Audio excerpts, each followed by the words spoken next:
வணக்கம். இது உரிமைக்குரல் கொண்டுவரும் இலங்கையின் இன்றைய நாளுக்கான தலைப்புச் செய்திகள். நீர்கொழும்பு சிறை கைதிகள் 200 பேர் மீது கொலை குற்றச்சாட்டு பதிவு. காவல்துறை தலைமையகம் வெளியிட்டுள்ள தகவல். நீர்கொழும்பு சிறையில் உயிரிழந்தவர்களை முகநூலில் கணக்கு போட்டு சரிபார்த்த நீதி அமைச்சர். கடுமையாக கிண்டல் அடிக்கும் நாமல் ராஜபக்ஷ. ஐக்கிய மக்கள் சக்தியின் பிரதேச சபை உறுப்பினர் ஒருவர் துப்பாக்கியுடன் கைது. வடக்கு மாகாணத்தை ஆட்டி படைக்கப் போகும் எல் நினோ. யாழ்ப்பாண பல்கலைக்கழக புவியியல் துறை பேராசிரியரும் கலை பீடாதிபதியுமான நாகமுத்து பிரதீபராஜா எச்சரிக்கை. சொத்துக்கள் தொடர்பில் 500 பேரிடம் விசாரணையை ஆரம்பித்தது லஞ்ச ஊழல் ஆணைக்குழு. சிக்கப்போகும் முன்னாள் முக்கிய புள்ளிகள்.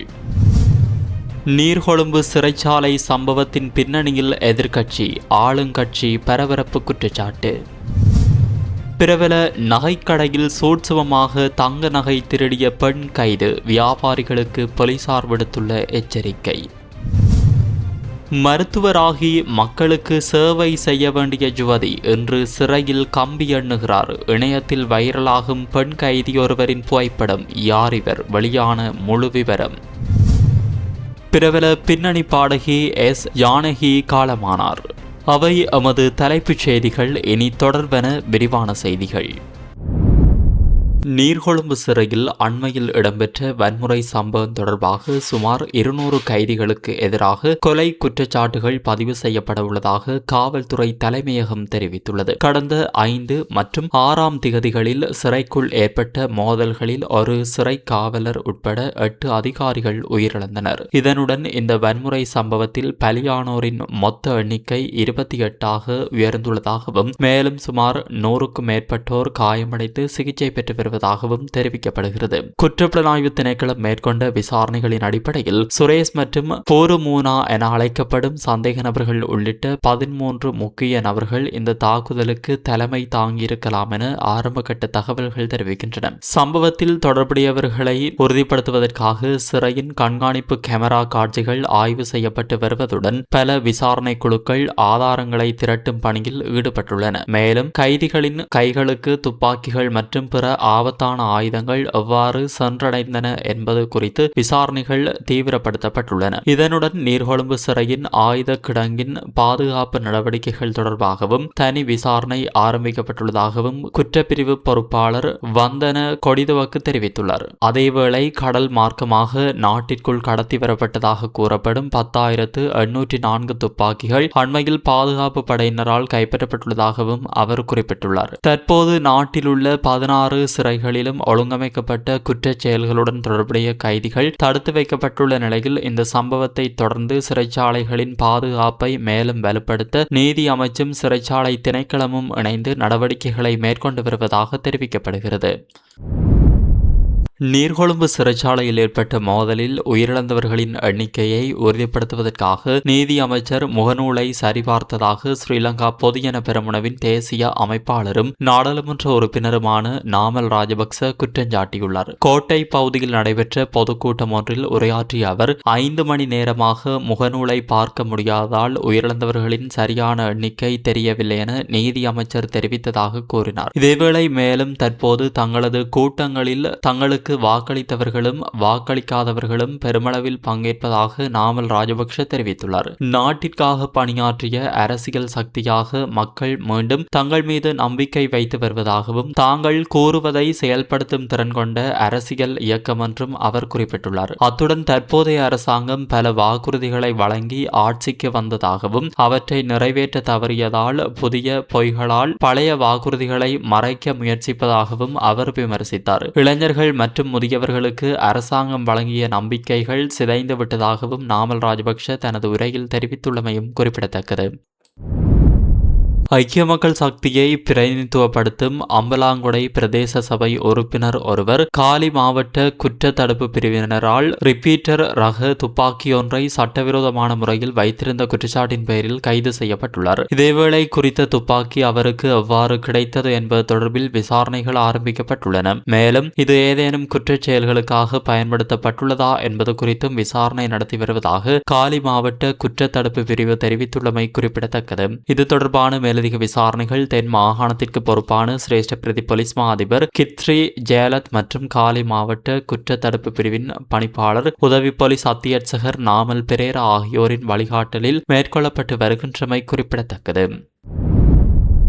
மத்திய பசிபிக் பெருங்கடல் பகுதியில் உருவாகியுள்ள எல் நினோ காலநிலை நிகழ்வு இந்த மாதம் முதல் அக்டோபர் வரை இலங்கை உள்ளிட்ட இந்து சமுத்திர பிராந்தியத்தில் அதிக வெப்பத்தையும் வறட்சியையும் ஏற்படுத்தும் வாய்ப்பு இருப்பதாக யாழ்ப்பாண பல்கலைக்கழக புவியியல் துறை பேராசிரியரும் கலை பீடாதிபதியுமான நாகமுத்து பிரதீபராஜா தெரிவித்துள்ளார். யாழ்ப்பாணம் கலட்டி வீதியில் அமைந்துள்ள மிலேனியம் தனியார் விடுதியில் நடைபெற்ற எல் நினோ தொடர்பான செயலமர்வில் உரையாற்றிய அவர் இந்து சமுத்திரத்தில் அதிகரித்து வரும் கடல் வெப்பநிலை இலங்கை மற்றும் மாலைதீவுகளில் குறிப்பிடத்தக்க தாக்கத்தை ஏற்படுத்தும் என குறிப்பிட்டார். குறிப்பாக வடமாகாணத்தின் முல்லைத்தீவு, மன்னார் மற்றும் கிளிநொச்சி மாவட்டங்களில் நீர் பற்றாக்குறை தீவிரமடையக்கூடும் என்றும் அவர் எச்சரிக்கை விடுத்துள்ளார். நிலத்தை விட நீர் வெப்பத்தை மிக வேகமாக கடத்துவதால் கடலில் உருவாகும் வெப்ப உயர்வு விரைவாக பரவி சுற்றியுள்ள பகுதிகளின் காலநிலையிலும் மாற்றத்தை ஏற்படுத்தும் எனவும் அவர் விளக்கமளித்தார். மேலும் ஜூலை முதல் செப்டம்பர் வரையிலான காலப்பகுதியில் கடுமையான வறட்சி நிலவும் நிலையில் அக்டோபர் மற்றும் நவம்பர் மாதங்களில் கனமழை பெய்யும் சாத்தியம் காணப்படுவதாகவும் தெரிவித்தார். எனவே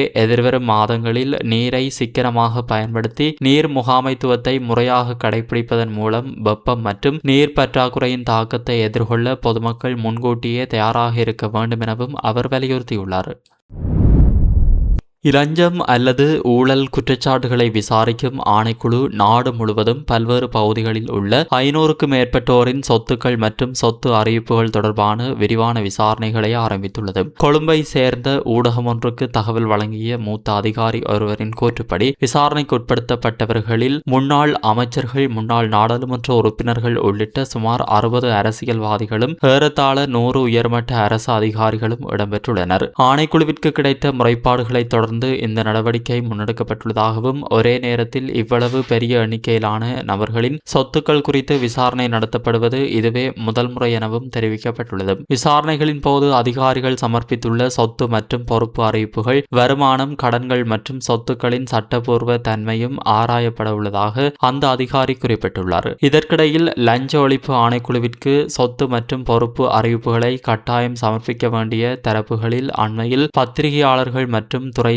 எழுத்தாளர்களும் இணைக்கப்பட்டுள்ளனர். சொத்து மற்றும் பொறுப்பு அறிவிப்புகளை சமர்ப்பிப்பதற்கான இறுதி திகதி கடந்த 30ஆம் திகதியுடன் நிறைவடைந்த நிலையில் தொழில்நுட்ப கோளாறுகள் காரணமாக இணையதளத்தை பயன்படுத்த முடியாதவர்களுக்கு ஜூலை மாதம் 7ஆம் திகதி வரை மேலதிக அவகாசம் வழங்கப்பட்டது. இதேவேளை நிர்ணயிக்கப்பட்ட காலக்கெடுவுக்குள் சொத்து மற்றும் பொறுப்பு அறிவிப்புகளை சமர்ப்பிக்க தவறுபவர்களுக்கு எதிராக லஞ்சம் அல்லது ஊழல் குற்றச்சாட்டுகளை விசாரிக்கும் ஆணைக்குழு சட்ட நடவடிக்கை எடுக்க உள்ளது. 2023ஆம் ஆண்டின் 9ஆம் இலக்க ஊழல் தடுப்பு சட்டத்தின் பிரிவின் பிரகாரம் குற்றவாளிகளுக்கு அபராதம் அல்லது அதிகபட்சமாக ஓராண்டு வரை சிறை தண்டனை விதிக்கப்படலாம் என தெரிவிக்கப்பட்டுள்ளது.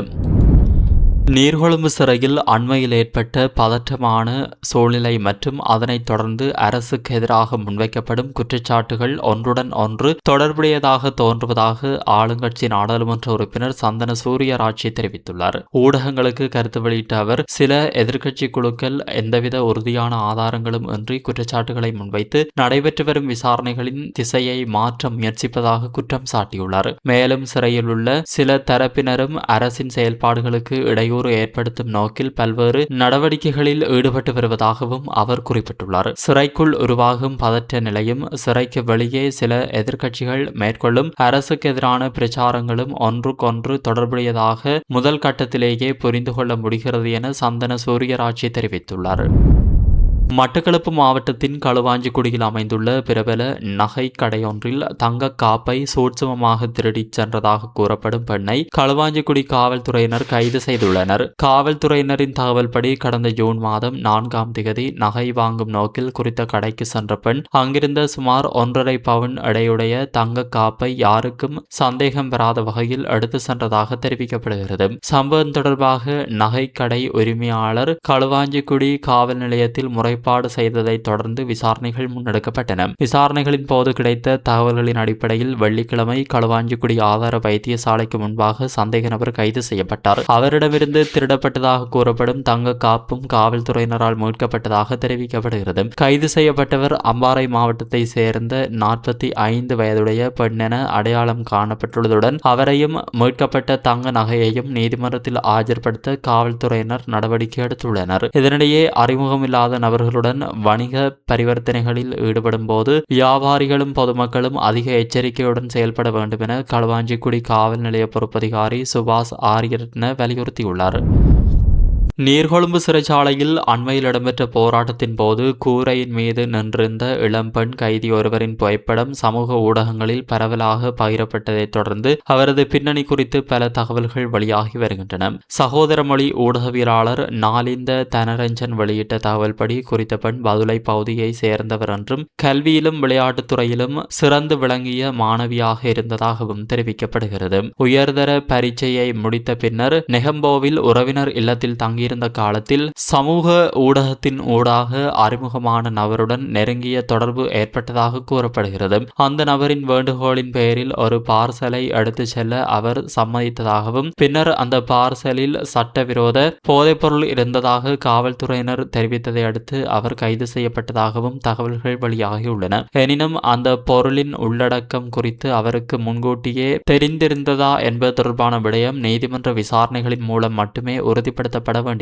இதற்கிடையில் அவர் விளக்கமறியலில் இருந்தபோது வெளியான உயர்தர பரீட்சை பெறுபவர்களின் அடிப்படையில் மருத்துவ பீடத்தில் சேர தகுதி பெற்றிருந்ததாகவும் அந்த அறிக்கையில் குறிப்பிடப்பட்டுள்ளது. இந்த சம்பவம் சமூக ஊடகங்கள் வழியாக உருவாகும் அறிமுகங்கள் மற்றும் சரிபார்க்கப்படாத நபர்களின் வேண்டுகோள்களை ஏற்கும் போது பொதுமக்கள் மிகுந்த அவதானத்துடன் செயல்பட வேண்டியதன் அவசியத்தை மீண்டும் நினைவூட்டுவதாக சமூக ஆர்வலர்கள் சுட்டிக்காட்டியுள்ளனர். அதேவேளை இந்த வழக்கு தொடர்பான உண்மை நிலை மற்றும் பொறுப்புக்கூறல் தொடர்பான இறுதி முடிவு நீதிமன்ற விசாரணைகளின் பின்னரே தீர்மானிக்கப்படும்.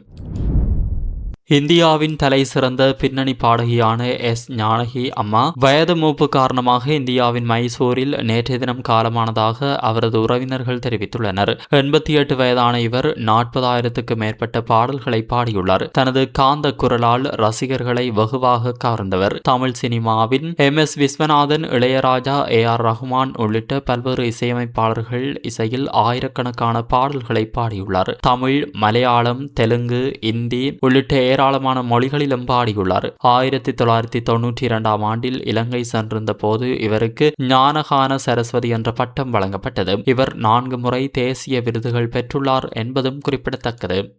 இத்துடன் இன்றைய தலைப்புச் செய்திகள் நிறைவடைகின்றன. தொடர்ந்தும் உரிமை குரலோடு இணைந்திருங்கள்.